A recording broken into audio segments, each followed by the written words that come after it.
Visakhapatnam steel plant contract lab సంఘాలు contract కార్మికులని తొలగించి Aadhaar card block చేయడం అనేది దుర్మార్గం అనేసి మేము కలెక్టర్ గారికి స్పందనలో లెటర్ అనేది ఆల్ సంఘాలుగా ఇవ్వడం జరిగింది.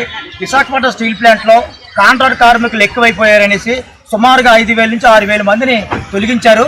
తొలగించిన తర్వాత ఈ 9 నెలల్లో వేరే లెటర్ అనేది ఇవ్వడం జరిగింది. ఈ యొక్క స్టీల్ ప్లాంట్లో కాంట్రాక్ట్ కార్మికులు సుమారుగా 25-30 సంవత్సరాలు బట్టి పనిచేసే కార్మికులని రాత్రి ఇతడు నోటీసులు లేకుండా 5,000 మందిని తొలగించారు.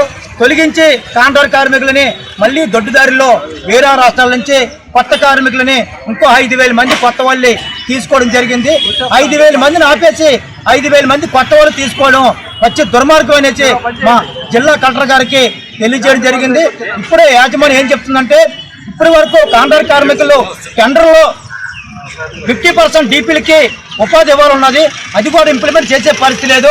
దీన్ని తక్షణమే నిర్వాసితులందరికీ శాశ్వత ఉపాధి కల్పించాలని, ఉక్కు నిర్వాసితులందరూ భూములు త్యాగం చేసిన స్టీల్ ప్లాంట్ ఉద్యోగాలు లేకపోయినా కాంట్రాక్ట్ లేబర్ కూడా తొలగించే పరిస్థితి ఉంది.